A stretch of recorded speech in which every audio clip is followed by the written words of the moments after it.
Welcome to this deep dive where we really try to get under the skin of ideas that can shift how you see things. Yeah, definitely. Today we're looking into something called the quantum vibration of silence. Sounds pretty out there, right? It does, a bit. Yeah. It's this idea about its power to, well, change our reality. This comes from Vincent Crown's podcast, Tiempo y Atención. Ah, yes. The original Spanish title was, let me see, La vibración cuántica del silencio, el poder invisible que transforma tu realidad.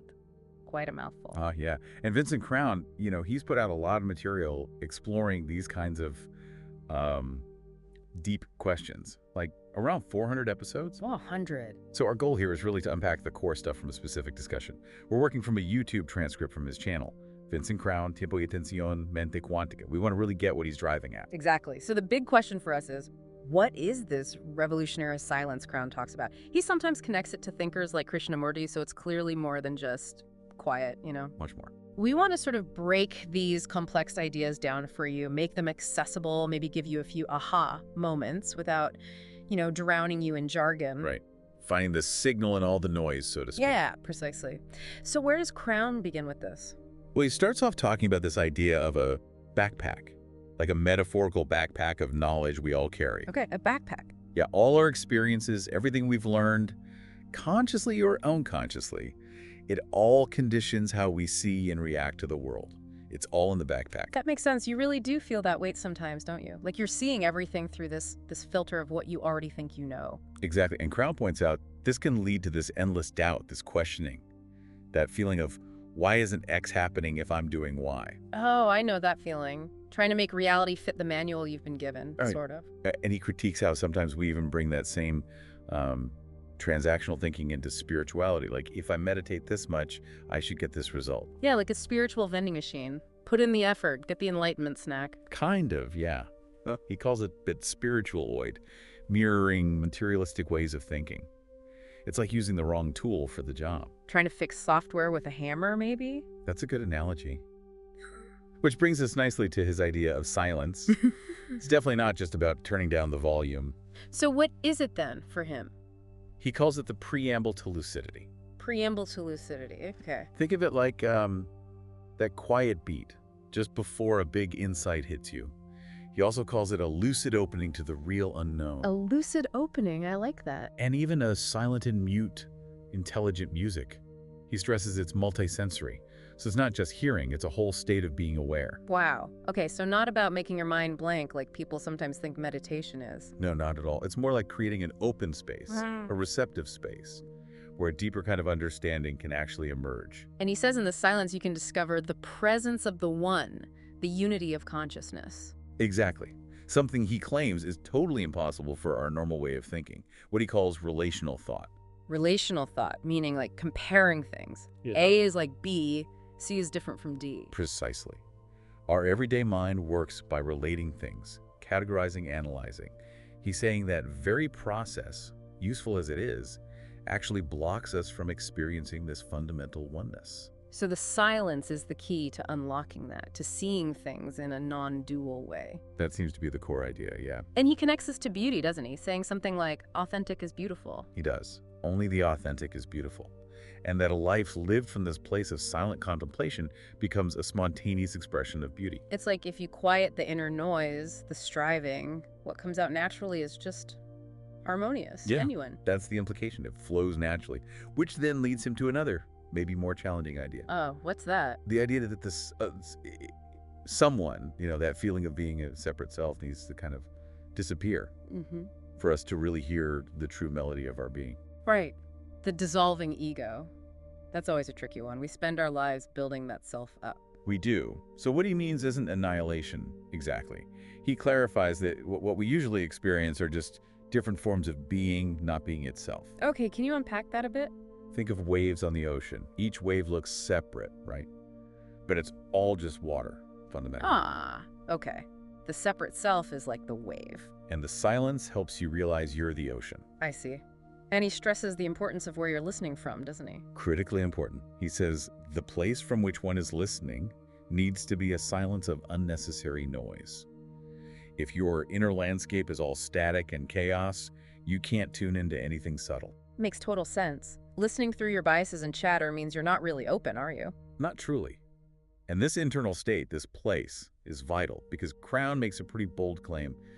Our internal position is creating the world in which we live. Whoa, okay. Not just influencing how we see it, but creating it. That's what he says. Reality isn't just passively received from outside, it's being manufactured all the time from our consciousnesses. That's quite a statement. Yeah. We're not just observers, we're active participants, co-creators almost. Seems like it. And he adds something else that really jumped out. Thought is not silenced by a consignment received from outside. Meaning you can't just be told to be quiet or change your circumstances and expect your mind to follow. The change has to be internal. That's the essence of it. External fixes won't do the deep work. He explains we often get stuck in what he calls the sensory and mechanical mind. Sensory and mechanical. Yeah, like we perceive through senses, then thought immediately kicks in to classify, analyze, judge. And this whole process, he says, leaves us feeling like something's fundamentally missing. That feeling, yeah, that resonates. That vague sense of lack, even when things are objectively okay. Exactly. And Crown suggests that always looking for external things to fill that gap is basically futile, which then connects to his point about the cult of the logical in society. How does logic fit in? Isn't logic good? It is, but he observes that our intense focus on it actually creates a kind of thirst for irrationality. Because logic has limits, especially with feelings and meaning. Precisely. Logic can't really satisfy our deepest affective needs. So when our hopes aren't met logically, we end up seeking satisfaction elsewhere, sometimes in weird ways. He talks about emotional multinationals, maybe referring to these complex systems we build to get emotional needs met, often indirectly. And this can lead to confusing different kinds of non-logical things. Yes, he suggests it contributes to a modern kind of religiosity where the truly transcendent, what's beyond reason, gets mixed up with the infrarational, what's below reason. So like confusing profound intuition with just gut reaction or superstition? Something like that. Both are outside logic, but in very different directions. And again, he brings it back to perception. Our gaze is creating the reality we live, often unconsciously, like we're projecting our inner state onto the world. Okay, so if our thoughts and internal state are creating this loop, how do we break out? His proposal is to start seeing thought differently. See it as an instrument, a tool, not the boss. Give it back its proper job, basically. Right. Then it can be rational and useful again. He points out, to know only thinking makes one believe that observing is thinking. But true observation, real awareness, needs silence. Even physical quiet helps. So observing isn't the same as thinking about what you're observing. Not according to Crown. And it's tricky, this idea of using thought to escape thought's dominance. He mentions using tricks, but immediately stresses the real need is to investigate to understand in what situation I find myself in life. So no shortcuts. It's about deep self-inquiry, not just mental gymnastics. Exactly, and he makes a really strong claim here. Nothing of what we think is applicable to our life in its entirety. Wow. That really underlines the limits of concepts when faced with actual living. It does, which leads to his idea of a deeper intelligence, one that's beyond just surface-level processing, an intelligence that sees for itself and takes consciousness of what it is. Independent of external input or programming? That's the idea, and he links being awake with seeing. Being awake lets you see, and the act of seeing wakes you up more. It's a feedback loop. Whereas thinking the same old thoughts keeps reality looking the same. Right. You're stuck in the same groove. For Crown, opening to truth means rediscovering this deep, inherent intelligence within consciousness. And crucially, he says, there is only one intelligence. Not my intelligence and your intelligence, but just intelligence. Fundamentally, yes. Yeah. It's not about getting more intelligence, but uncovering what's already there, buried under the mental noise. And this uncovering naturally leads to silence, which arises from realizing the movement of existing. Realizing the flow of life itself quiets the mind. That seems to be it. And this silence isn't passive. True contemplation needs comprehension. Wisdom then acts like a brake on what he calls the magician. The magician. Yeah, that part of us that always wants to tweak things, manipulate energy, control outcome. The inner control freak. Basically. And you can't enter the circle of truth with clever tricks or cunning thoughts. The first step is silencing thoughts, not forcing them quiet, but just not engaging, letting them drift by. So it's allowing stillness, not manufacturing it, like letting muddy water settle. Beautifully put. He even references Krishnamurti's point that forcing thought control just leads to one thought dominating another.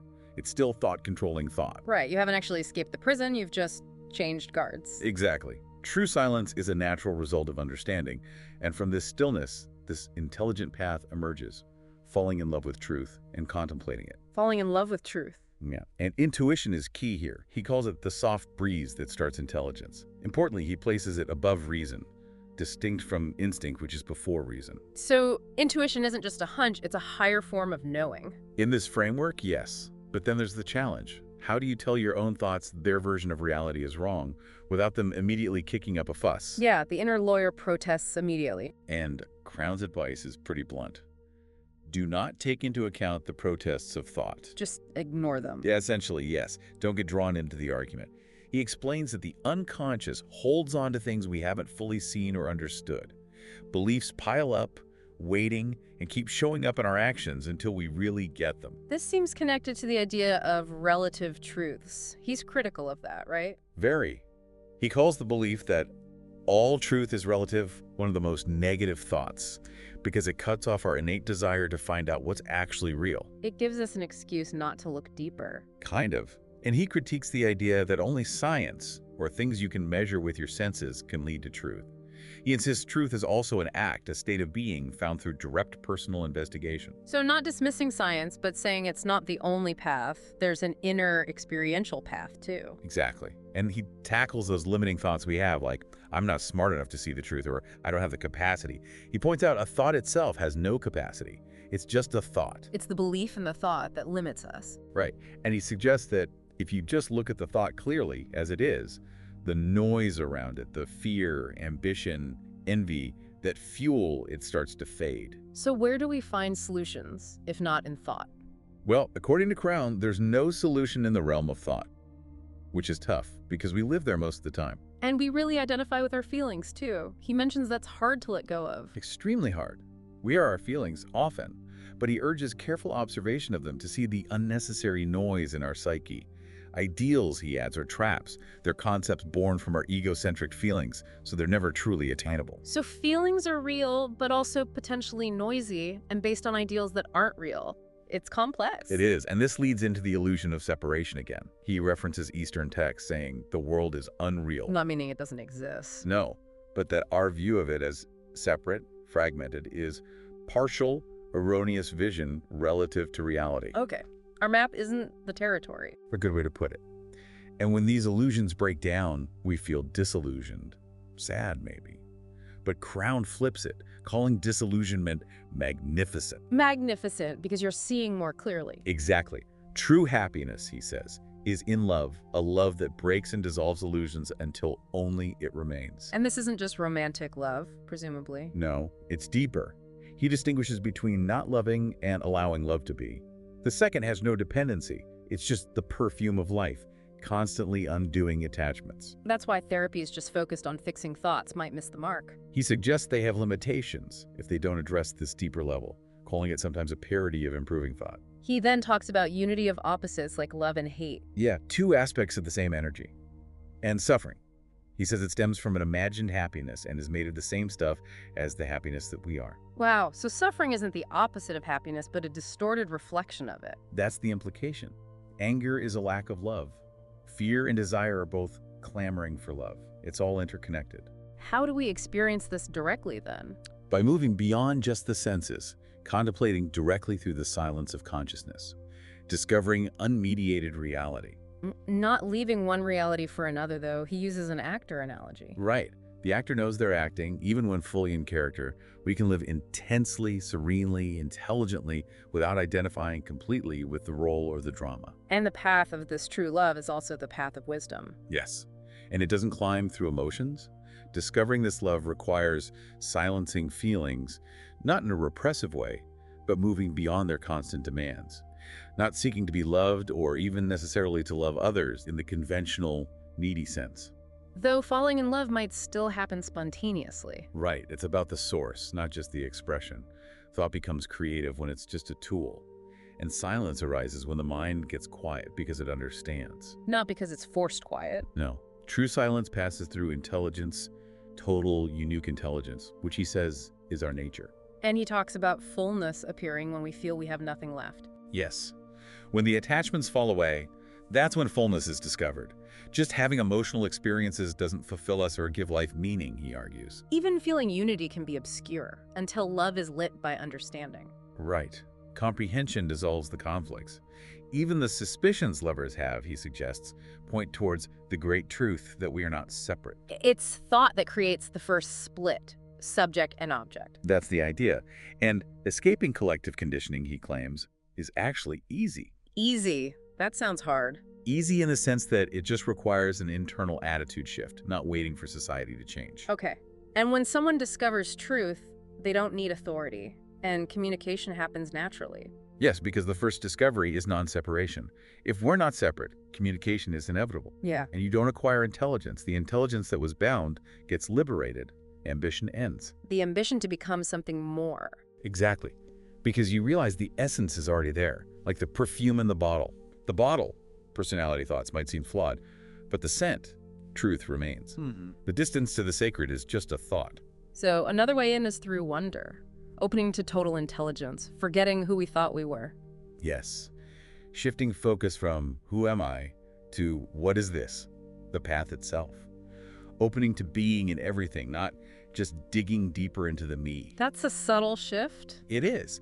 And contemplation leaves the mind simple, respectful. Then, if the demand, the seeking, is genuine, silence can descend. But not if we're clinging to an identity. No. Needs total openness. Emptying oneself of the known allows you to feel the fullness of the unknown, an inner space thought can't grasp. He mentions thinking by reason before reason. What's that about? It sounds like maybe an initial emotional resonance and openness before the intellect fully gets it. But he warns just staying in feelings without intelligent comprehension isn't the path either. You need both, feeling and understanding. You need intelligent comprehension, and then you need to transcend even rational intelligence by opening to total intelligence. And understanding is the path of true love. That's what he says. And then another really direct statement, there is no wise person. The person is not. Being a person is something provisional. Wow. So no enlightened gurus, no ordinary folks, just provisional identities. Seems to be the implication. Yeah. It dissolves those categories. He then reflects on how much time we waste on just survival and escapism when every moment could be new. Trying to fix external messes caused by our internal confusion is, well, not smart. Life creates itself from our discernment in the moment, spontaneously. Yes.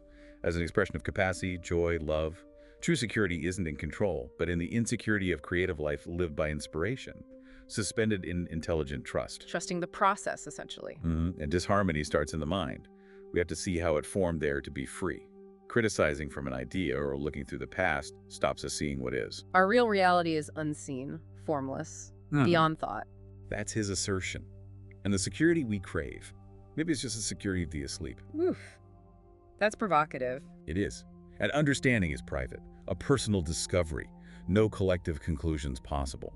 The first step to seeing truly is silencing what you think you are. Discovering from where we live, not just what we live. Exactly. He even challenges the idea of a separate I having experiences. Thought can shuffle the objects of consciousness, but it can't grasp life itself. And things aren't solid realities, but relationships, like in physics. You draw that parallel, yes. Things are relationships, interactions. And again, our thinking creates realities. Our way of looking matters immensely. What happens often aligns with our desires, which are based on flawed beliefs. But even the mind creating illusion is itself an illusion. It gets quite meta. It does. But the upshot is positive. When one person awakens, it illuminates everyone. The myself disappears, leaving only light. You move from looking and seeing to looking and being. Being the awareness. A direct realization, not learned information. Right. Truth aren't possessions. Freedom to see is freedom to be. And this revolution of silence creates harmony, not disorder. He mentions Consuelo Martin's The Revolution of Silence as an inspiration, and leaves us with the quantum vibration of the day to think about. A lot to digest there. Definitely.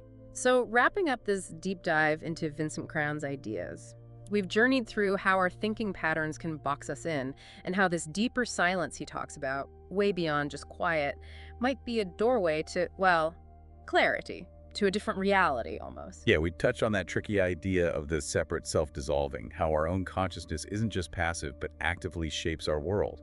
And the real limits of logic when it comes to the deep stuff, our core needs. Right, and seeing thought just as a tool, the power of just observing without jumping in and tapping into that intelligence that's deeper than our everyday mental chatter. We looked at what real contemplation might be, the illusion of being separate, the surprising power of love and wisdom, as he describes them, and, crucially, questioning our own thoughts about reality to get closer to truth itself.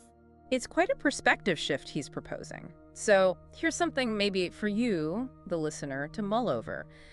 Thinking about this quantum vibration of silence, this potential for transformation, what specific kinds of internal noise in your own mind, the usual chatter, the worries, the replays, might be getting in the way of a clearer, more fundamental connection to yourself and your reality? That's a great question. Maybe just notice those things this week. See if any of these ideas resonate with your own experience. Yeah, just observe. Well, thank you for joining us on this deep dive. Lots to think about. Definitely. Thanks for listening.